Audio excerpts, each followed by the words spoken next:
practicó, amado, poco después de la salida de Egipto, cuando ya estaban establecidos en Israel, se comenzó a practicar lo que era la fiesta de la siembra y de la cosecha o de las gavillas, determinado con un nombre llamado Pentecostés. Entonces el Pentecostés no comienza con el Espíritu Santo. El Pentecostés ya existía, por lo tanto era una fiesta anual que se celebraba y que se hace hasta el día de hoy. Entonces, los conceptos que a veces no aclaramos en nuestra mente es cuando a veces la iglesia pide otro Pentecostés. ¿Se da cuenta, no? Que nos equivocamos porque el Pentecostés estaba antes que el Espíritu Santo viniera. Es decir, es una fiesta que se celebra una vez por año. Y ya, como digo, es una promesa contemporánea por el hecho de que aún ya habiendo venido el Espíritu Santo, pero este no ha venido sobre todos los que tienen que venir. Y ahí es donde yo quiero apuntar y dedicar un poco de tiempo a hablar acerca de eso. El versículo 15 es muy interesante porque pareciera, estimado hermano, que cualquiera puede recibir el Espíritu Santo del Señor, o que cada uno de nosotros tenemos un derecho para que venga sí o sí, tiene que venir. Pero sin embargo el versículo 15 hace una gran diferencia. Dice, si me amáis, ¿qué más dice? Ya, lo primero que nos dice esta palabra es que el amor que nosotros determinamos decir que tenemos frente a Dios no sirve de nada si no se grafica en el comportamiento hacia Dios. Por lo tanto, el Señor dice, si ustedes realmente me aman, ese amor tiene que estar reflejado en guardar mis mandamientos. Y estos 10 mandamientos que en un principio fueron establecidos por el Señor, ¿no es cierto?, después vienen a ser ratificados por el Señor Jesucristo, pero le añade un plus mucho más grande, mucho más complejo, por el hecho de que en ese entonces Jesucristo decía que podíamos amar a nuestros amigos, pero aborrecer a nuestros enemigos. Y sin embargo Jesucristo viene a ponerle un plus ahora no deja fuera a los enemigos, al contrario, los pone dentro del círculo de las personas a que nosotros tenemos que amar. Entonces dice, si me amáis, guardad mi mandamiento. Y eso es súper fundamental. ¿Y qué tiene que ver esto con el Espíritu Santo dentro de la canonización? Al separar desde el versículo 15 en adelante, tiene una relación tremenda. Y el versículo 16 dice, ¿qué pasa si ustedes me aman? ¿Cuál es el resultado de ese amor expresado bajo la observación de los mandamientos, de mis preceptos, de mi palabra? Yo voy a hacer lo siguiente, dice Dios. Dice, y yo os rogaré al Padre. Y mi ruego será objetivo, será un ruego para que esta promesa contemporánea tenga un cumplimiento en cada uno de ustedes. Dice, y yo rogaré al Padre y os dará otro consolador, para que esté con vosotros para siempre. La palabra siempre es, amado, dentro de una línea continua, es sin interrupción. Es sin interrupción. Es decir, Jesucristo ya está prometiéndole a los discípulos que la venida de este otro consolador está condicionado bajo la observancia de los 10 mandamientos, no por un tema de tradición, porque eso hace la diferencia. Los fariseos, los escribas, siempre se me olvida las otras sectas, fariseos, escribas, celotes eran uno, saduceos. Los saduceos, escribas, saduceos y fariseos. Las tres grupos religiosos más importantes de Israel. Los celotes eran un poco más revolucionarios. Entonces, estos 3 grupos tenían una observancia de la palabra, pero por tradición, no por amor. Lo hacían simplemente, amado, por un tema de tradición, para tener una figura dentro de la sociedad. Recordemos que muchas veces el Señor Jesucristo les dijo, ustedes ponen cargas sobre otros que ustedes ni ustedes son capaces de llevar. Y eso hacían los fariseos, los escribas, hacían cumplir las leyes a otros, pero ellos se quedaban al margen de cumplir esas leyes.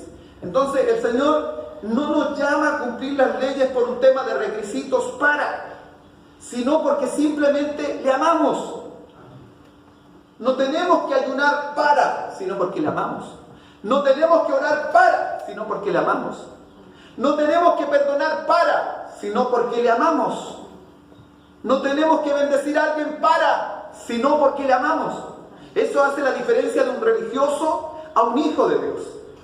Entonces el Señor dice, si me aman ustedes, ese amor tiene que estar reflejado, y de seguro el Señor ya había probado esta fidelidad de sus discípulos.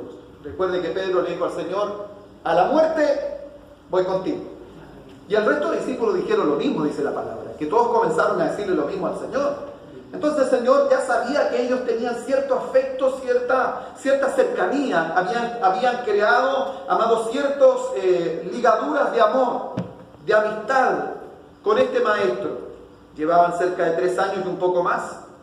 Y el Señor comienza a preparar el camino para hacerles notar que Él se va a retirar y que va a dejar el lugar, pero va a enviar un consolador que estará, dice, y yo rogaré al Padre, y os dará otro consolador para que esté con vosotros para siempre. Y eso me parece interesante. No tiene interrupción. Cuando el Señor dice, yo pongo el Espíritu Santo sobre ustedes y los envío, es para siempre. Es decir, el Espíritu Santo no se va de nosotros cuando nosotros pecamos. El Espíritu Santo no se ausenta cuando yo hablo mal de alguien. El Espíritu Santo no da una vuelta a la esquina mientras yo hago mis cosas raras. No, no, no. Este está para siempre. Y es eso lo que a la iglesia le falta tener como conciencia, amado. Que cuando nosotros hacemos algo que está en contra de la voluntad de Dios, Dios está presente a través del Espíritu Santo, amado, conociendo todo lo que hacemos. Porque Jesucristo dijo, yo rogaré al Padre y dará otro consolador para que esté con vosotros continuamente, sin interrupción. Entonces el Señor no puede hacer la vista gorda. Esta promesa del Espíritu Santo, el Señor le está poniendo peso a los discípulos. No tan solo le está diciendo que este consolador va a estar con ellos porque hay procesos difíciles, porque va a haber necesidad, porque va a haber persecución. No, este Espíritu Santo también estará para supervisar la obra en ellos y para hacerles notar, amado, el peso de la responsabilidad de ser hijos del Señor. Por eso este párrafo comienza preguntando lo primero, dice, ¿sí me amáis? Porque si lo hacemos, amado, sin amor, definitivamente lo hacemos simplemente de apariencias. Para que este me vea, este me observa, para que la gente diga esto. Y nosotros no lo hacemos por apariencia, no debiera. Lo hacemos porque lo amamos. Y este amor se ve reflejado en los distintos procesos que nosotros vivimos, amado, y nuestra vida se desarrolla día a día. Necesitamos estar conscientes de aquello. Usted sabe que si hizo algo malo esta semana, el Espíritu Santo estaba ahí cuando usted lo hizo. Cuando usted pensó algo mal, cuando usted mintió y exageró, el Espíritu Santo seguía ahí. ¿Usted tenía claro eso, no? Cuando usted tenía malas intenciones, usted sabía que el Espíritu Santo seguía ahí. ¿Estamos conscientes de eso, no? Si estuviéramos conscientes, no lo haríamos. No lo haríamos. De verdad que no lo haríamos. Porque cuando está presente una persona de la cual nosotros quisiéramos hablar, no lo hacemos. No lo hacemos. Esperamos que la persona que hace se vaya.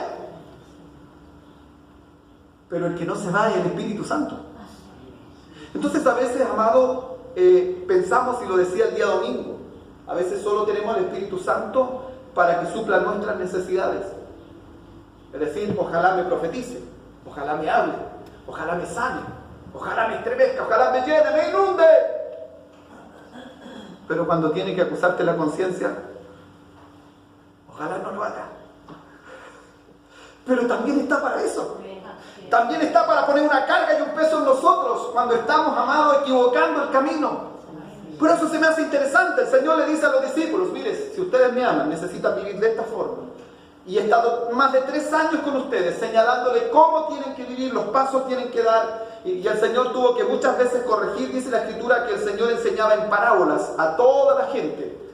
Pero en lo secreto explicaba las parábolas a los discípulos para que tuvieran la comprensión de cada una de las enseñanzas que el Señor dijo.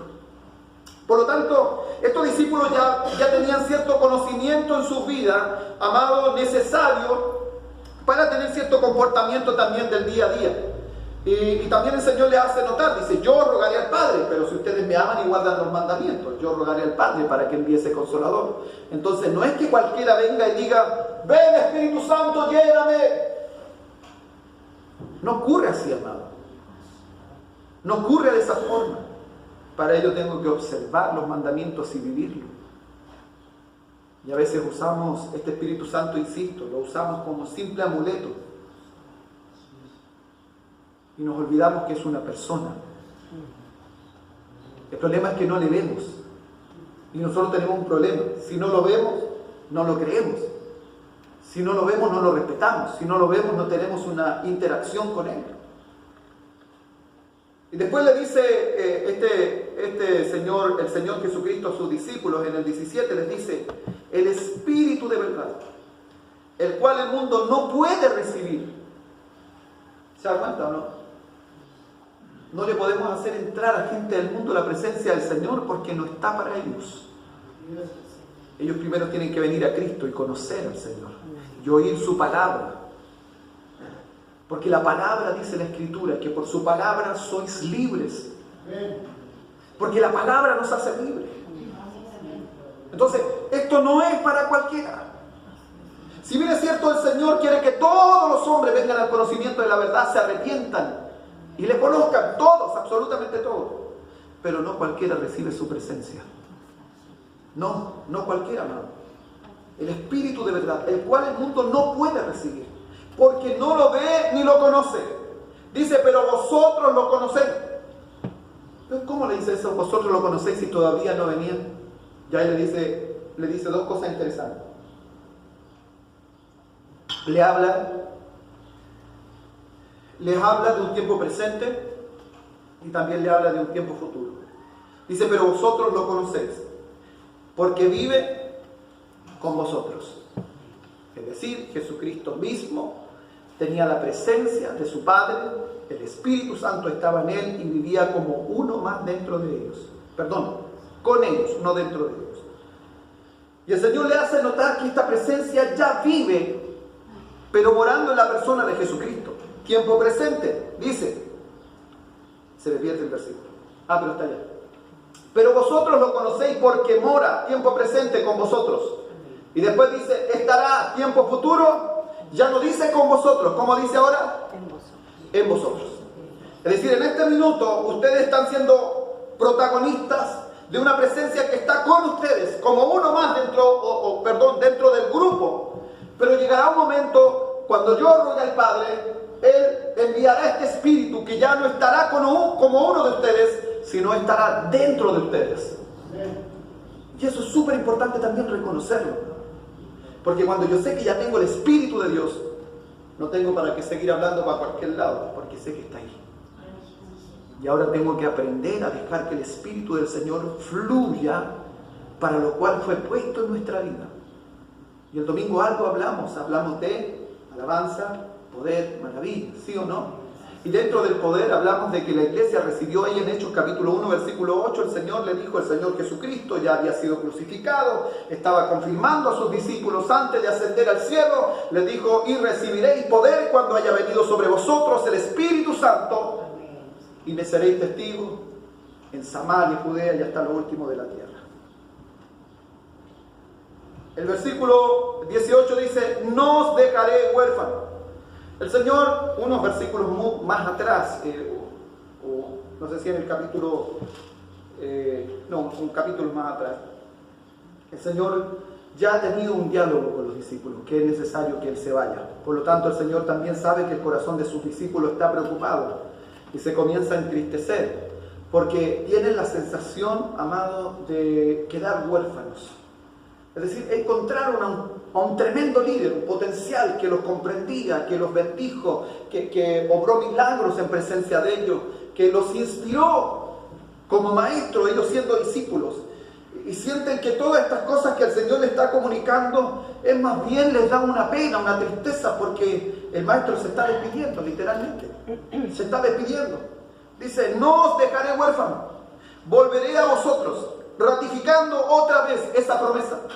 El mismo Jesús, recordemos que este Dios trino es uno. Amén. Dios en tres personas. Amén. Jesucristo, aleluya, le dice: no os dejaré huérfanos, volveré a vosotros todavía un poco y el mundo no me verá más.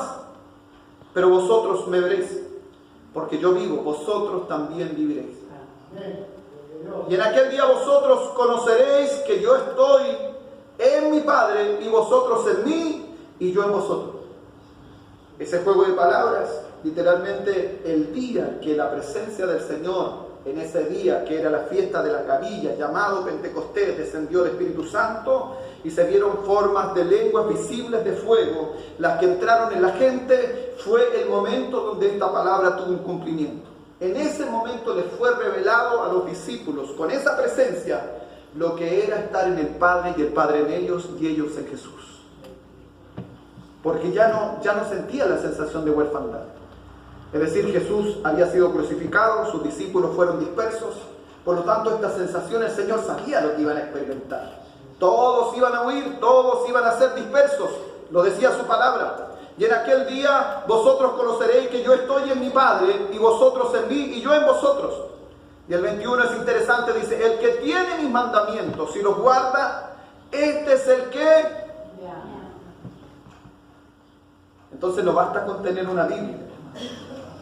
Todos tienen Biblia, ¿no? ¿Cuántos tienen más de una? ¿Cuántos tienen más de dos? ¿Cuántos tienen más de tres? Y si seguimos numerando todavía hay gente que tiene más. Pero no basta con tener Biblia, porque diría que en casas de no cristianos también hay Biblia. Y usted sabe en qué salmo la tienen abierta. Y usted sabe del color que está la tapa. O sea, la hoja, ¿sí o no? La sabe, porque también en casas de cristianos también estaba eso. Entonces, pero en la mayoría de las casas, a menos que sea ateo, tienen una Biblia. Entonces escucha el 21, dice, el que tiene mis mandamientos, una cosa, tenerlos. Segundo, y los guarda, ese es el que me ama. Porque aún teniendo la Escritura, leyendo la Escritura, almacenando todo el conocimiento, pero no practicándolo, me hace simplemente alguien que tiene los mandamientos, pero no los guarda. Y alguien que los tiene y no los guarda, no ama al Señor. Solo lo hace por apariencia. Solo lo hace para alardear del conocimiento. Muchos de estos fariseos y escribas, amados, alardeaban del conocimiento. Alardeaban del conocimiento. Hoy tenemos mucha gente golpeando puertas que solo tienen el conocimiento, pero no lo guardan. Porque no aman al Señor. Observan días, se privan de días, se privan de cosas.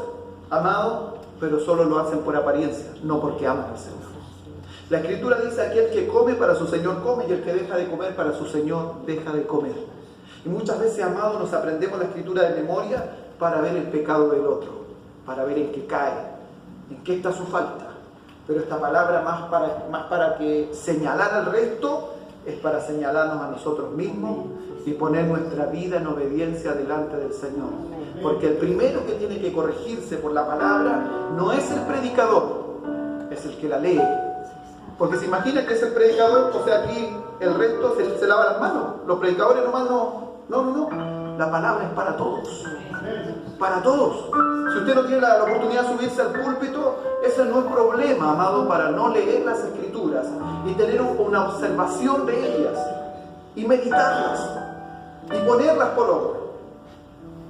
Entonces, hoy tenemos mucha gente diciendo que el Señor se les revela, que tienen una revelación, una inspiración del Señor, que han recibido una palabra del Señor. ¿Qué dice este versículo? El que tiene mis mandamientos y los guarda, ese es el que me ama. Y el que me ama será amado por mi Padre. Y yo le amaré y me manifestaré a él. Entonces esto también hay que tomarle mucho peso al Señor Jesucristo, le está diciendo a los discípulos. Porque iba a crecer la iglesia, amado. Recuerde que en un par de semanas la iglesia creció en 8.000 personas. Si vamos al libro de Corintios, 1 de Corintios, y nos encontramos en 1 de Corintios, vamos a ver los problemas que había en Corintios con respecto a la manifestación. Con respecto a la manifestación de pseudos espíritus, de pseudodones. Pero sin embargo, aún en la misma iglesia, escuche bien, había un muchacho que estaba con la señora de su padre, con su madrastra. Estaban en fornicación. En la misma iglesia, ahí. Y había una iglesia y esa iglesia tenía dones, manifestaciones, profecía. Y eso me permite entender, estimado hermano, que muchos tienen la palabra, pero no la viven. segundo, eso es el resultado de alguien que no ama a Dios. Porque alguien que ama a Dios vive la palabra. Alguien que ama a Dios camina por su palabra. No deja a Dios fuera de las decisiones. Le pregunta al Señor, ¿será tu voluntad? Eso no es. Pero también ha aprendido a oír su voz. Tiene la claridad cuando el Señor habla. Créame que en las cosas más simples el Señor me ha hablado. Como también, amado, me he visto en alguna situación donde necesito una respuesta de Dios. Solo le oro, le busco. Y ni siquiera pregunto, a veces cuento algo. Y recibo un llamado al día siguiente, o Susana mientras tomamos desayuno me dice, papi, soñé esto, y ella no tiene idea de lo que estoy pidiendo. Pasan 2 o 3 días, le digo, mamá, este es el sueño que tuviste, y aquí está la respuesta que necesito. Entonces, primero, tenemos que entender que nuestro Dios escucha y responde. Su palabra dice que el Señor no guardará algo que va a hacer sin antes comunicárselo a sus hijos los profetas. Entonces, este versículo 21 es demasiado interesante. Dice, el que tiene mis mandamientos y los guarda, ese es el que me ama. ¿Cuántos aman al Señor aquí? Dígame sí, no, más o menos. Levante la mano. Porque vamos a tener que ir al primer versículo que leemos.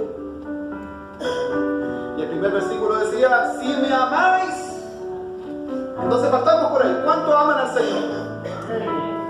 ¿Hace cuánto que lo aman?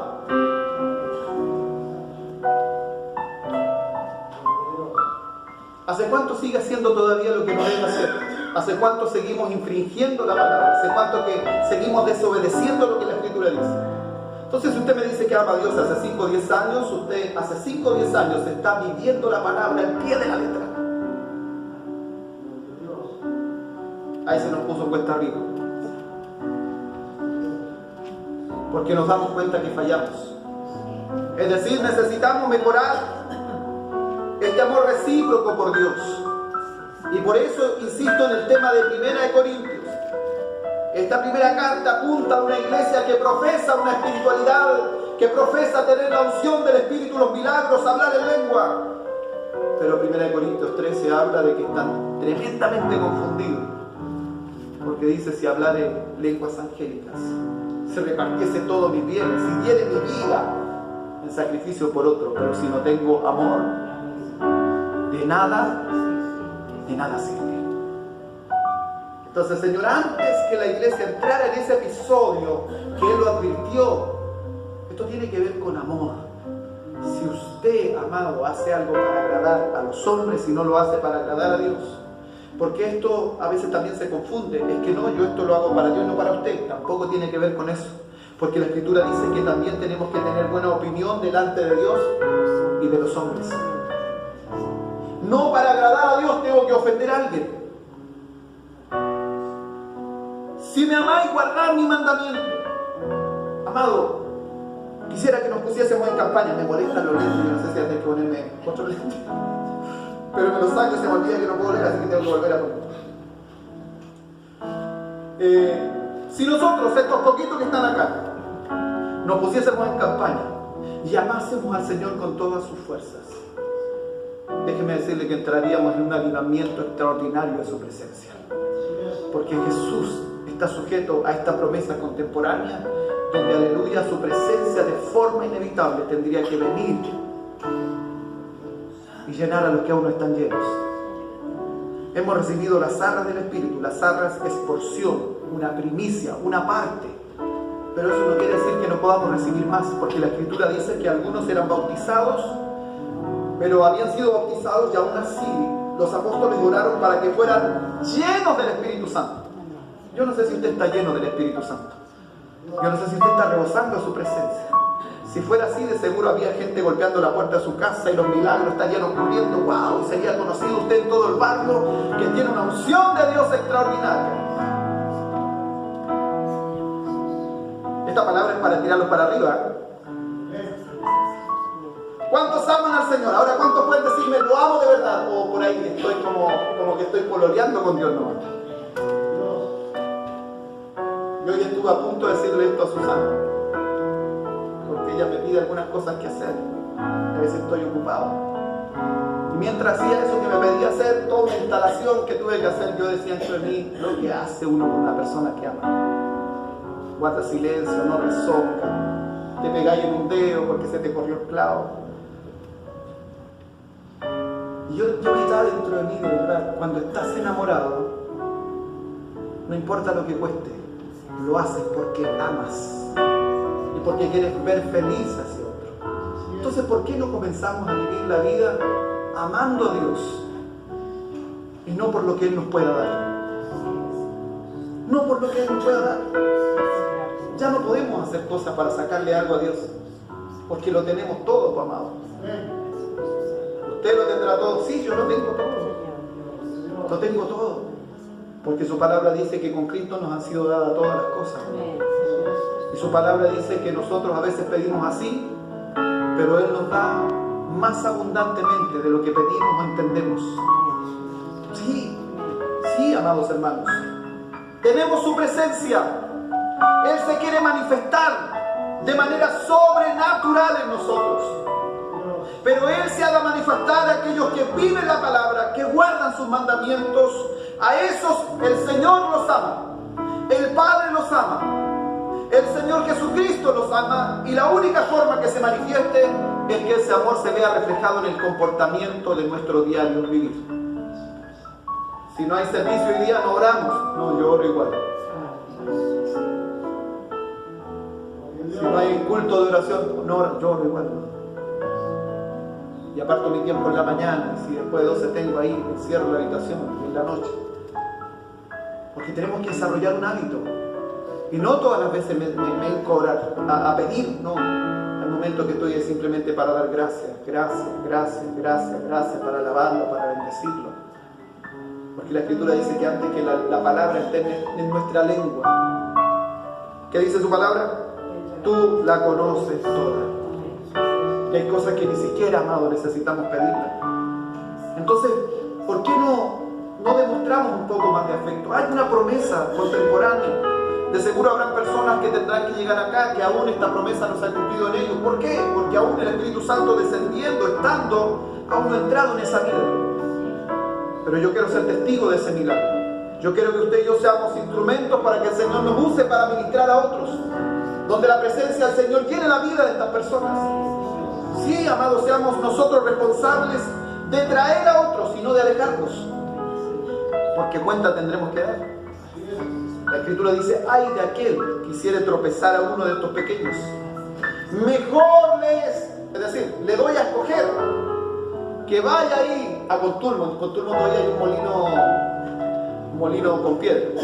Dice que vaya a Contulmo, que contrate una camioneta, que se meta al molino, que saque la piedra y se la ate al cuello, después busque y vaya a la costa, tendría que ir a Puerto Saavedra. Que vaya a Puerto Saavedra, que contrate una lancha, un barco y bien hecho se tire. Le dice, le doy esa opción. Eso dice la Escritura. No dice Puerto Saavedra ni nada de eso, pero dice, mejor le es que se ate una piedra de molino al cuello y se arroje al mar. Y a veces creo que no hemos tomado el peso de eso. Porque dice, eso va a ser menos doloroso, menos terrible para aquel que hace tropezar a uno de mis pequeños. Póngase de pie, por favor.